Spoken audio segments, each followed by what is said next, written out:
Good morning all. ഇന്നത്തെ ക്ലാസ്സിൽ നമ്മൾ പുതിയൊരു ചാപ്റ്ററാണ്, തേർഡ് ചാപ്റ്റർ നമ്മുടെ ടെക്സ്റ്റ് ബുക്കിലെ ഫങ്ഷൻസ് എന്നുള്ള ചാപ്റ്ററാണ് നമ്മൾ പഠിക്കുന്നത്. നമ്മൾ ഈ ചാപ്റ്ററിൽ നമ്മൾ ഫങ്ഷൻസ് എന്താണ്, ഫങ്ഷൻ കൊണ്ടുള്ള യൂസ് എന്താണ്, ഡിഫറെൻറ്റ് ടൈപ്സ് ഓഫ് ഫങ്ഷൻസ്, ആ ഫങ്ഷൻസ് വെച്ച് ചെറിയ പ്രോഗ്രാംസ്, ഇത്രയുമാണ് നമ്മൾ ഈ ചാപ്റ്ററിൽ നമ്മൾ ഫോക്കസ് ചെയ്യുന്നത്. നമുക്ക് ആദ്യം ഫങ്ഷൻസ് എന്നുള്ള ആ കൺസെപ്റ്റ് എന്താണെന്ന് പറയാം. നമ്മൾ സാധാരണ രീതിയിൽ നമ്മളൊരു പ്രോഗ്രാം ചെയ്യുമ്പോൾ നമ്മൾ ഇത്രയും നാൾ ചെയ്ത പ്രോഗ്രാംസിൻ്റെ അകത്തൊക്കെ കുറച്ച് ചെറിയ ലൈൻസ് ഓഫ് കോഡ്സ് ഉള്ളായിരുന്നു. നമ്മളിപ്പോൾ നോക്കിക്കഴിഞ്ഞാൽ അറിയാം, ഈ ഒരു പ്രോഗ്രാം എടുക്കുക, ഈ പ്രോഗ്രാമിൻ്റെ അകത്ത് നമുക്ക് നോക്കിയാൽ അറിയാം ആ പ്രോഗ്രാമിൻ്റെ അകത്ത് എത്ര ലൈൻസ് ഓഫ് കോഡ്സ് ഉണ്ടെന്ന് നോക്കാം. നമുക്കറിയാം 24 ലൈൻസാണ് മൊത്തം ഈ കോഡിന് എഴുതിയേക്കുന്നത്. എന്നാൽ അങ്ങനല്ല, ഒരു വലിയ പ്രോഗ്രാം ചെയ്യാൻ അനേക ലൈൻസ് ഓഫ് കോഡ് വേണം. സേ ഒരു 1000 ലൈൻസ് ഒക്കെ ചിലപ്പം കോഡ് ചെയ്യേണ്ടതായിട്ട് വരും, അത്രയും ലൈൻസ് കാണും. അപ്പം നമുക്കറിയാം, അങ്ങനെ ഒരു കോഡ് എഴുതുമ്പോഴത്തേന് അതിന് സ്വാഭാവികമായിട്ടും കുറേ ഡിഫിക്കൽട്ടീസ് ഉണ്ട്. ഒന്ന്, പ്രോഗ്രാം വലുതായിക്കൊണ്ടിരിക്കുകയാണ്. വലുതാകുന്നതിൻ്റെ കൂട്ടത്തിൽ നമുക്കറിയാം പ്രോഗ്രാം ലാർജ് ആകുമ്പോൾ അത് കുറച്ച് കോംപ്ലക്സ് ആകും, കുറച്ച് സങ്കീർണമാകും. അതുപോലെ തന്നെ കൂടുതൽ ലൈൻസ് ഓഫ് കോഡ്സ് എഴുതുമ്പോൾ എറേഴ്സ് വരാനുള്ള ചാൻസും കൂടുതലാണ്. ഇനി ചില അവസരങ്ങളിൽ നമുക്ക് ചില കോഡുകൾ റിപ്പീറ്റഡ് ആയിട്ട് എഴുതേണ്ടതായിട്ടും വരും. ഉദാഹരണത്തിന്, ഇത്രയും ഒരു കോഡ് നമ്മൾ ഒരു തവണ എഴുതി, ഈ പ്രോഗ്രാമിൻ്റെ ഉള്ളിൽ വീണ്ടും ഇത്രയും ലൈൻസ് റിപ്പീറ്റ് ചെയ്യേണ്ടതായിട്ട് വരും. അപ്പോൾ നമുക്ക് ഈ ലൈൻസ് വീണ്ടും വീണ്ടും റിപ്പീറ്റ് ചെയ്ത് അതുപോലെ തന്നെ എഴുതുകയാണെങ്കിൽ നമുക്ക് അറിയാം പ്രോഗ്രാം കൂടുതൽ ലെങ്തിയർ ആകും, കൂടുതൽ ലെങ്ത് ഉള്ളതാകും. അപ്പോൾ എന്താണ് പ്രശ്നം എന്നറിയാം, പ്രോഗ്രാം നമുക്ക് ടൈം കൺസ്യൂമിംഗ് ആണ്, പ്രോഗ്രാം എഴുതാൻ സമയം കൂടുതൽ വേണം.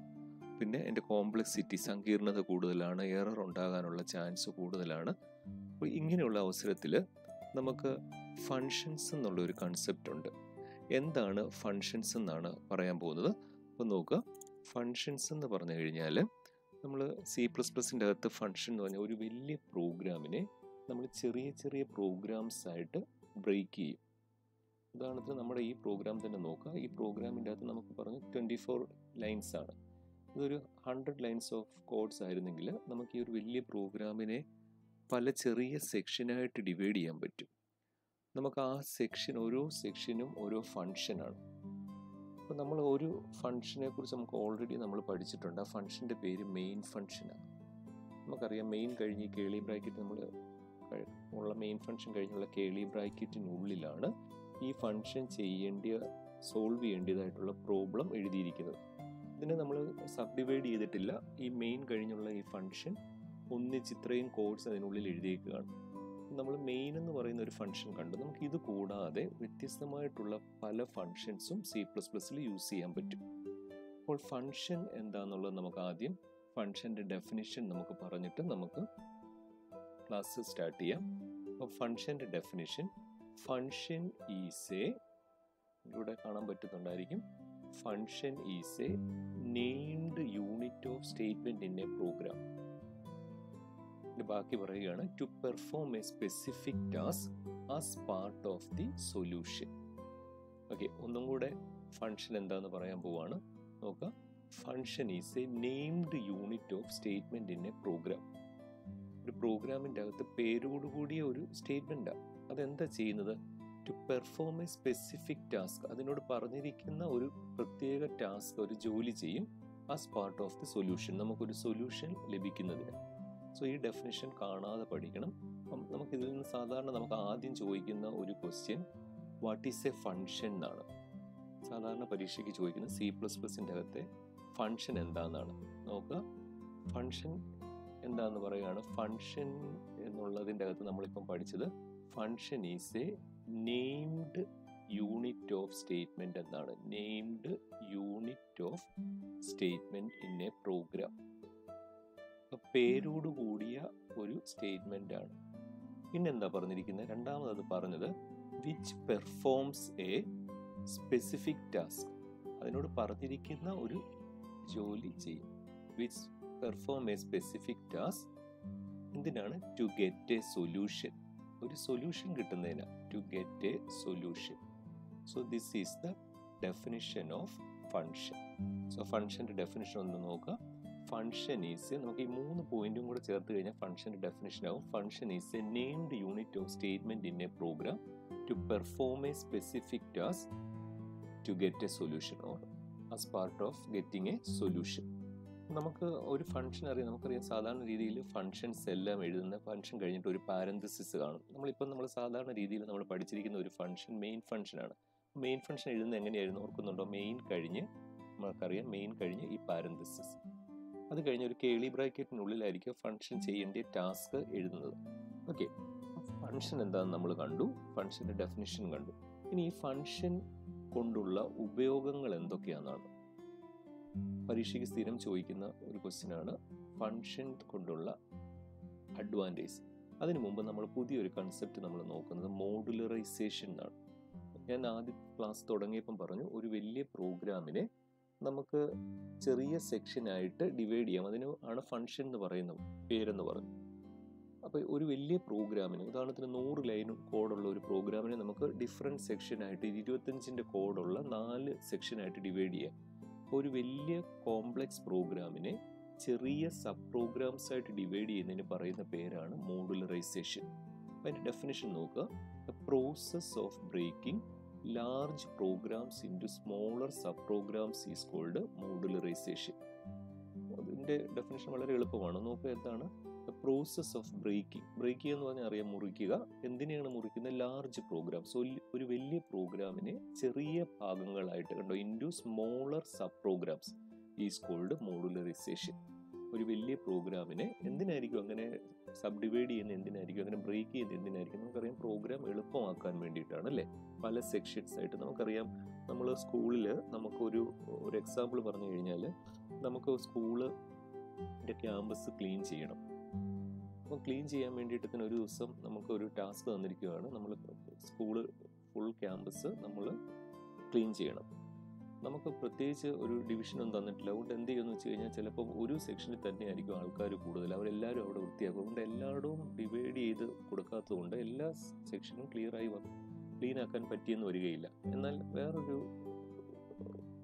കൺസെപ്റ്റിൽ അല്ലെങ്കിൽ വേറൊരു രീതിയിൽ അത് പറഞ്ഞു കഴിഞ്ഞാൽ, നമ്മൾ ആ സ്കൂൾ വൃത്തിയാക്കുന്നതിന് 12D ഒരു സെക്ഷൻ കൊടുത്തു, 12Eക്ക് ഒരു സെക്ഷൻ കൊടുത്തു, 12A അങ്ങനെ 11A അങ്ങനെ 11C അങ്ങനെ ഓരോ ക്ലാസ്സിലും നേരത്തെ ഒരു ഭാഗം കൊടുത്തിട്ടുണ്ട്. അതിന് നമ്മളൊരു വലിയൊരു കാര്യം ചെയ്യേണ്ടതിന് നമ്മൾ പലതായിട്ട് സബ് ഡിവൈഡ് ചെയ്തിട്ടുണ്ട്.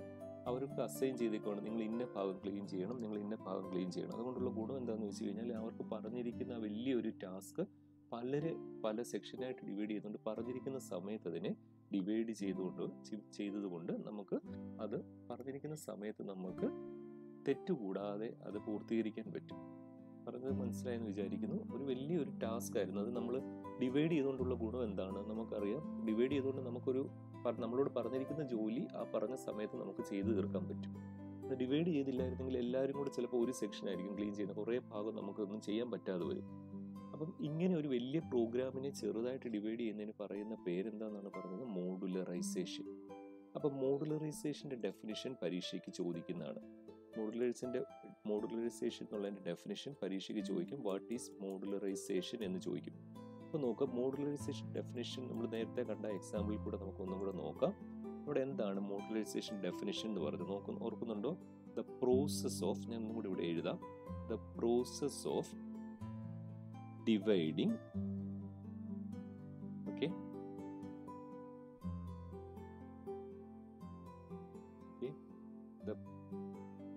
the process of dividing. എന്തിനെ ഡിവൈഡ് ചെയ്യുന്നത്? Dividing a large program. ഒരു വലിയ പ്രോഗ്രാമിനെയാണ് എന്തായിട്ട് ഡിവൈഡ് ചെയ്യുന്നത്? ലാർജ് പ്രോഗ്രാം ഇൻറ്റു എന്തായിട്ട് ഡിവൈഡ് ചെയ്യുന്നത്? Into small sub programs. Small sub programs. ഇതിന് പറയുന്ന പേരെന്താണ്? ഇതിന് പറയുന്ന പേരാണ് modularisation. Modularisation. So what is modularization?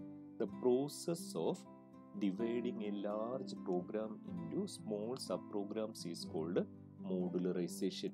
ഇങ്ങനെ ചെറിയ ചെറിയ ഭാഗങ്ങളായിട്ട് ഡിവൈഡ് ചെയ്തിരിക്കുന്ന ചെറിയ ഓരോ ഭാഗത്തിനും പറയുന്ന പേര് ഫങ്ഷൻസ് അല്ലെങ്കിൽ മൊഡ്യൂൾസ് എന്നാണ്. ഇനി നോക്കുക, ഇങ്ങനെ ഒരു വലിയ പ്രോഗ്രാമിനെ മോഡുലറൈസേഷൻ അല്ലെങ്കിൽ അതിനെ ഡിവൈഡ് ചെയ്യുന്നതുകൊണ്ടുള്ള അഡ്വാൻറ്റേജ്, നമുക്ക് ജസ്റ്റ് അഡ്വാൻറ്റേജ് മാത്രം ഇപ്പോൾ പറഞ്ഞു പോകാം. ഒന്ന്, reduces the size of the program. ഇതിൻ്റെ അർത്ഥം നിങ്ങൾക്ക് അവിടെ നോക്കിയാൽ തന്നെ അറിയാം, പ്രോഗ്രാമിൻ്റെ സൈസ് കുറയ്ക്കുന്നു.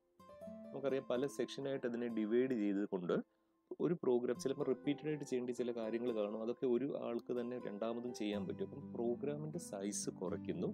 2, less chance of error occurrence. തെറ്റുകൾ ഇല്ലെന്നല്ല, എറേഴ്സ് ഇല്ലെന്നല്ല, എറേഴ്സ് വരാനുള്ള ചാൻസ് കുറവായിരിക്കും. Reduces program complexity. നമുക്കറിയാം പ്രോഗ്രാമിൻ്റെ സൈസ് കുറഞ്ഞിരിക്കുന്നു, അതുപോലെ തന്നെ തെറ്റുകൾ വരാനുള്ള ചാൻസും കുറവായതുകൊണ്ട് പ്രോഗ്രാമിൻ്റെ കോംപ്ലക്സിറ്റി എന്ന് പറഞ്ഞാൽ ഡിഫിക്കൽറ്റി എന്നാണ്, സങ്കീർണതയും കുറയ്ക്കുന്നു. അപ്പോൾ ഈ 3 കാര്യങ്ങളെല്ലാം കുറയ്ക്കുക എന്നുള്ളത് എന്തൊക്കെയാണെന്ന് നോക്കി കണ്ടോ. റെഡ്യൂസ് സൈസ് ഓഫ് ദി പ്രോഗ്രാമിൻ്റെ സൈസ് എന്ന് പറഞ്ഞാൽ പ്രോഗ്രാമിൻ്റെ കോഡിൻ്റെ എഴുതുന്ന ലൈൻസിൻ്റെ സൈസ് കുറയ്ക്കുന്നു. 2, less chance of error occurrence. Error വരാനുള്ള ചാൻസ് കുറയ്ക്കുന്നു. 3ാമത്തെ എന്താണ്? Reduces program complexity. പ്രോഗ്രാമിൻ്റെ ഡിഫിക്കൽറ്റി, സങ്കീർണത കുറയ്ക്കുന്നു. അടുത്ത പറഞ്ഞാൽ ഇംപ്രൂവ് ചെയ്യുക. എന്താണ് ഇംപ്രൂവ് ചെയ്യുന്നത്? Improves reusability.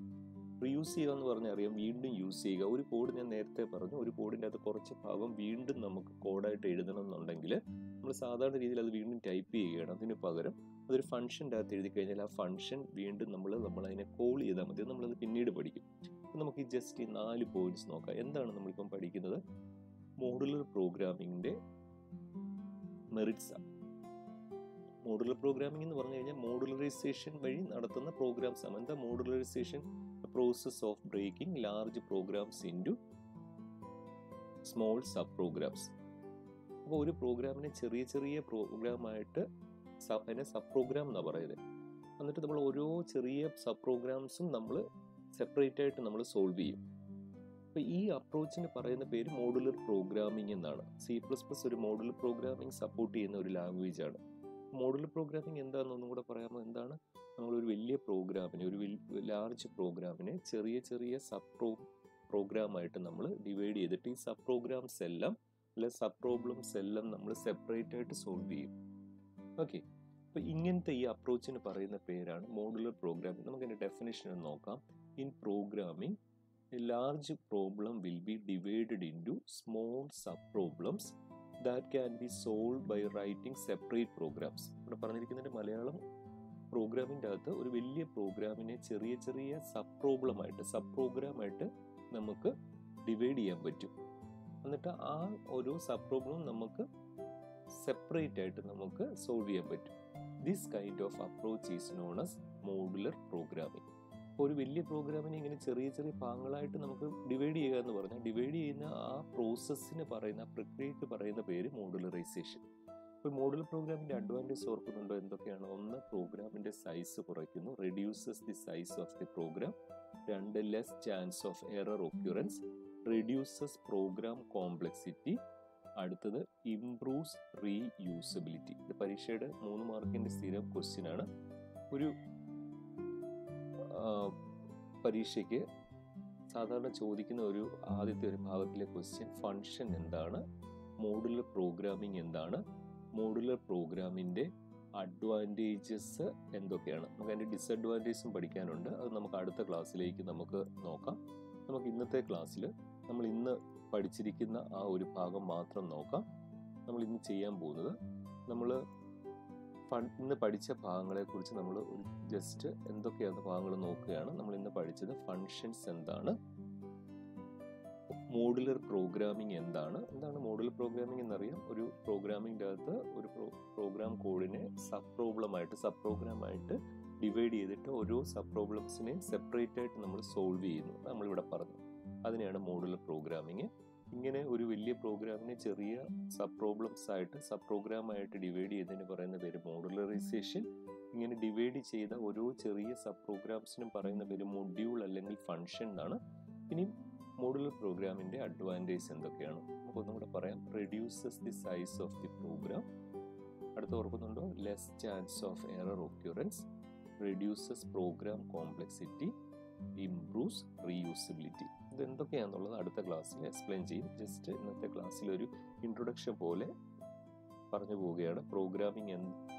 പ്രോഗ്രാമിങ്ങിൻ്റെ അകത്ത് എന്താണ് functions, modular programming, modularization, modular പ്രോഗ്രാമിൻ്റെ അഡ്വാൻറ്റേജസ്. നമുക്ക് അടുത്ത ക്ലാസ്സിൽ നമുക്ക് ഈ അഡ്വാൻറ്റേജ് നമുക്ക് ഇച്ചിരിയും കൂടെ ക്ലിയർ ആയിട്ട് നമുക്ക് നോക്കാം. അതുപോലെ തന്നെ അടുത്ത സെക്ഷനും കൂടെ അടുത്ത ക്ലാസ്സിൽ നമുക്ക് നോക്കാം.